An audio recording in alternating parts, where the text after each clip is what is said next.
Hi పిల్లలు, ఈరోజు మన కథ కృష్ణాద సూపర్ హీరో. ఇది గోకులం, ప్రకృతి నవ్వే ఊరు, ఆవులు తిరిగి స్వర్గం. ఇక్కడ ప్రజలందరూ ఎంతో సుఖ సంతోషాలతో జీవిస్తున్నారు.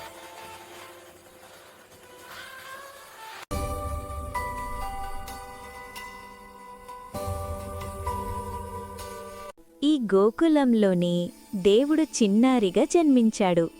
అతని మన లిటిల్ కృష్ణ. మన కృష్ణుడు చాలా చిలిపివాడు.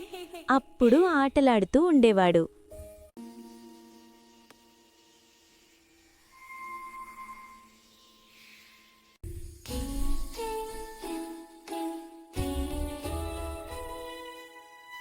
వెన్న కనిపిస్తే కృష్ణుడి కళ్ళు మెరుస్తాయి.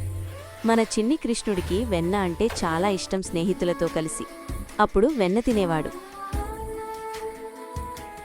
గోకులంలోని గోపికలు తమ ఇంట్లో వెన్న మాయమవ్వడం చూసి ఈ కృష్ణుడు ఆటలు ఎక్కువవుతున్నాయి అని వాళ్ల అమ్మగారికి తెలియచెయ్యాలి అని యశోద దగ్గరికి వచ్చారు. గోపికలంతా యశోద దగ్గరకు వచ్చారు. యశోదమ్మ, మీ చిన్ని కృష్ణుడు మా ఇంట్లో వెన్న తింటున్నాడు అని ఎంతో కోపంగా చెప్తున్నారు.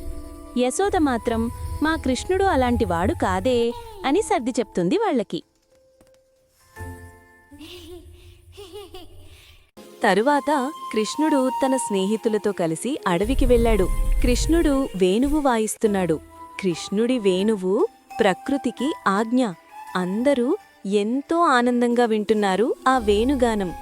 చెట్లు, పక్షులు అన్నీ ఆస్వాదిస్తున్నాయి ఆ వేణుగానం.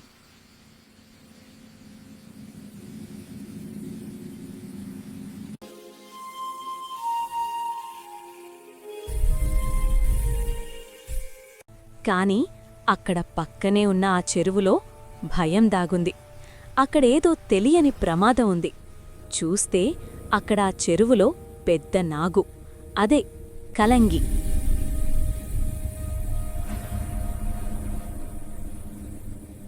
ఆ విషం నిండిన నీరు చూసి గోకులంలోని ప్రజలంతా చాలా భయపడ్డారు. అది చాలా పెద్దది, కాని కృష్ణుడు భయపడలేదు. దైవశక్తి మెరిసింది.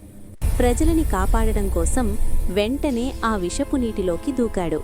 తర్వాత దాన్ని అదుపు చేయడానికి ఎంతో ప్రయత్నం చేశాడు.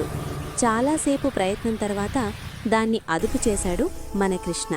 దానిపైన నాట్యం చేశాడు. అలా మన కృష్ణుడు మన గోకులాన్ని కాపాడాడు.